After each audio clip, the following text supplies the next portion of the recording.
Hello, hi everyone, welcome back.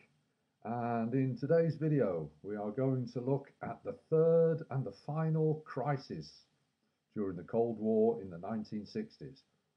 Number one, we looked at the building of the Berlin Wall, crisis one.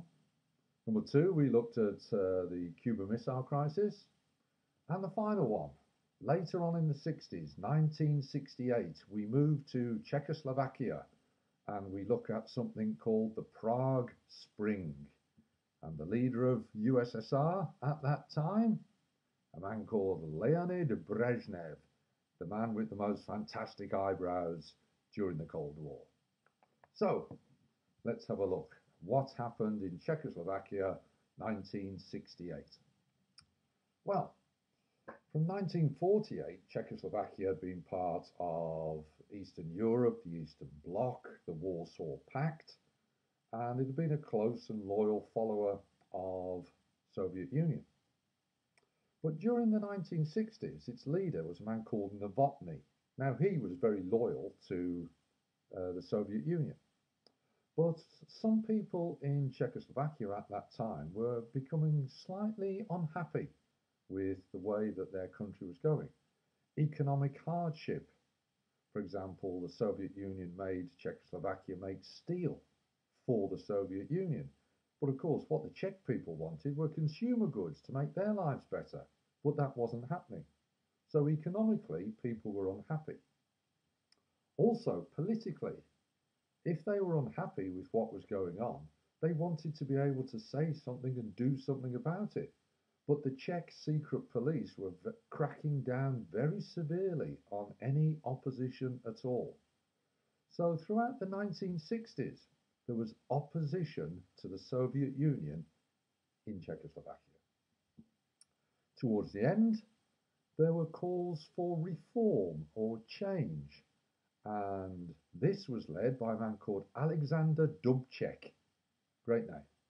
Now, Dubček had fought against the Nazis in World War II. He was a communist, but he thought that what he wanted, he had a very famous phrase, it was socialism with a human face.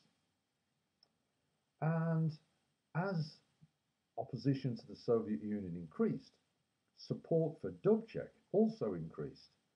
And basically what we get January 1968 is that Dubček takes over from Novotny. He becomes the new leader. Now, at first, this move was supported by the leader of the Soviet Union, Brezhnev. Brezhnev had taken over in 1964 after the fall of the previous leader, Khrushchev. So, Dubček becomes leader and he wants to introduce changes, reforms. These became known to historians as the Prague Spring. He wants his own version of communism. Now, what does he try to introduce? Number one, political freedom. Freedom of speech, the freedom to go on the television and say things against the government. Dubček wanted to introduce that.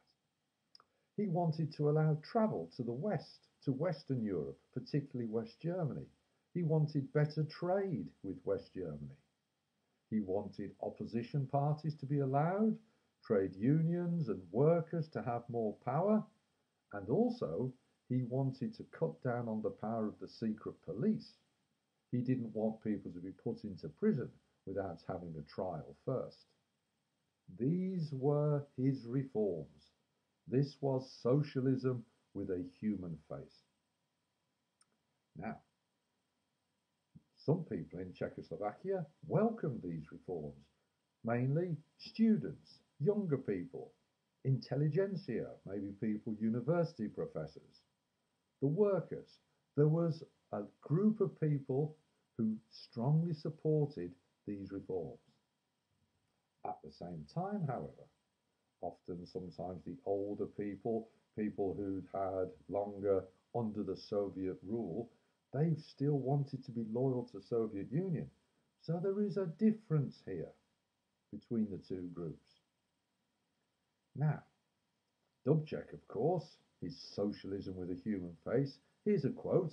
He says, "I want to allow the widest possible democracy in the social and political life of Czechoslovakia.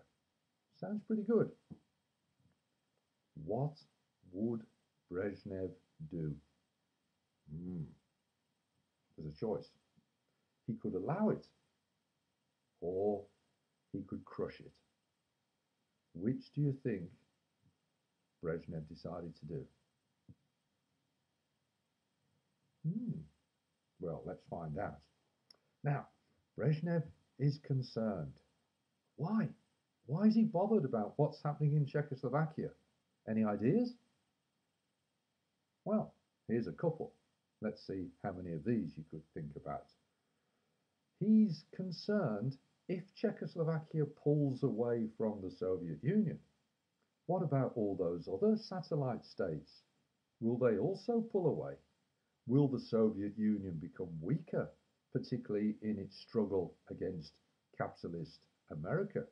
What about that? If he allows it, does he look weak? What do you think?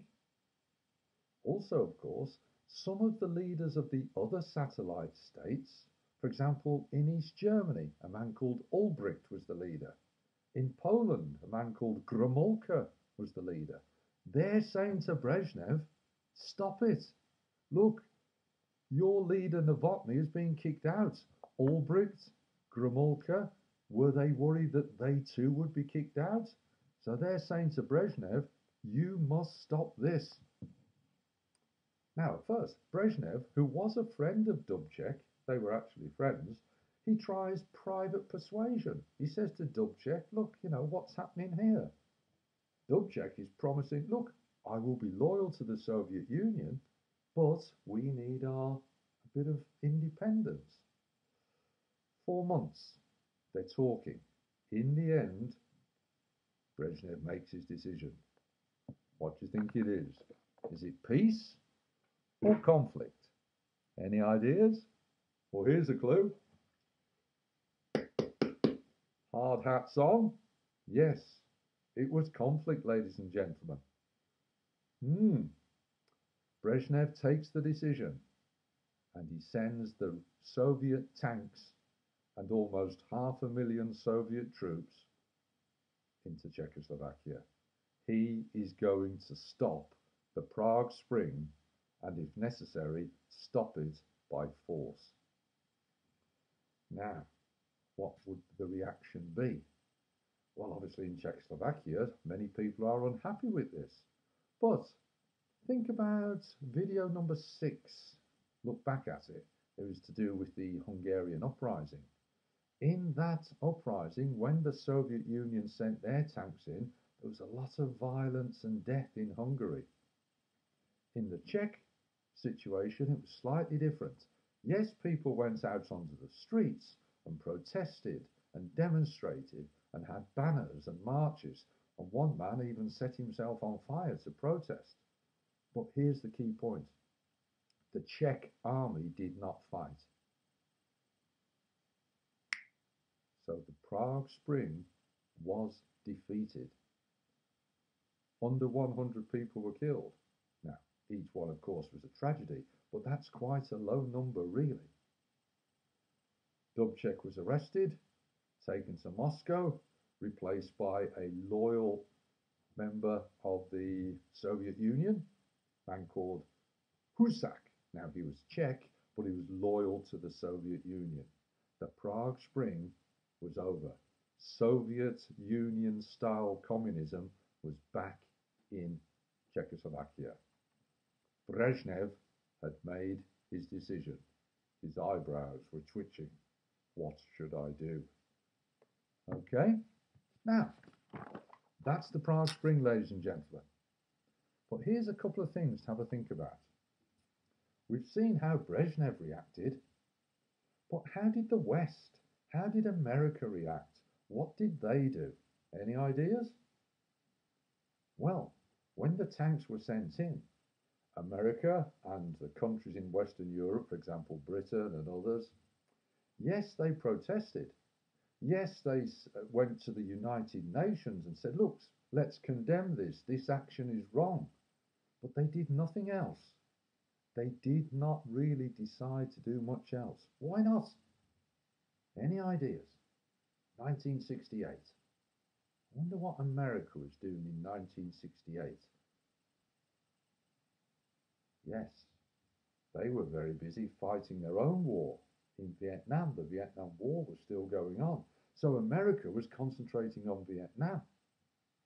If America isn't going to stand up and fight, are the other countries in Western Europe going to do anything? Probably not. So they complained, but they did very little about it. Okay?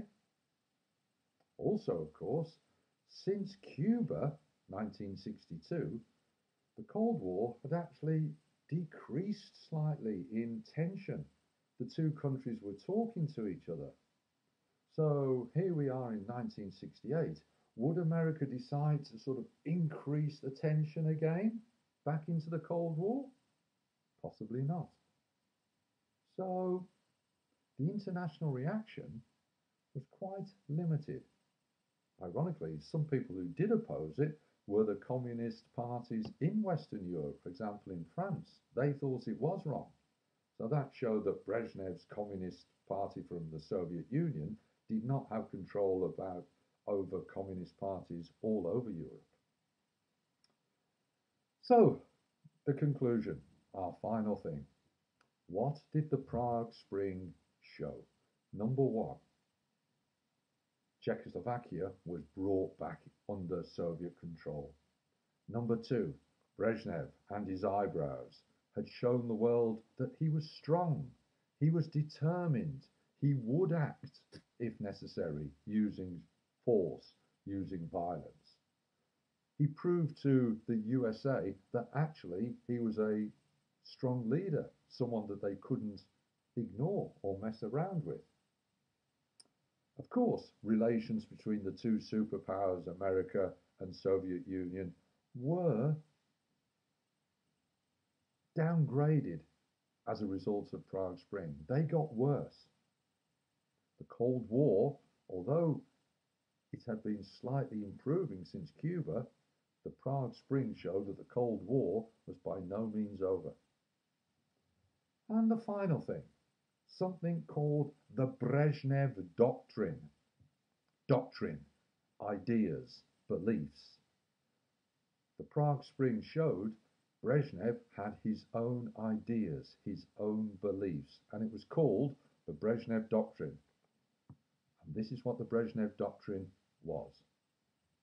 You should have ridiculous eyebrows. No, sorry. That's not what the Brezhnev Doctrine was. Sorry. This is the Brezhnev Doctrine. Brezhnev said, the USSR, the Soviet Union, will intervene in any country where communism was under threat.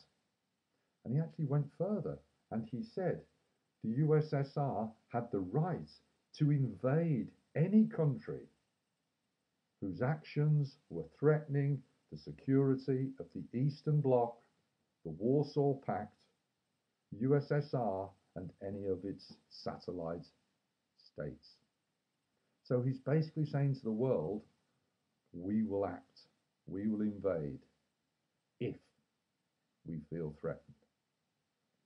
That was the Brezhnev Doctrine, and that was the message of the Prague Spring. So that's the third and final crisis of the 1960s, ladies and gentlemen.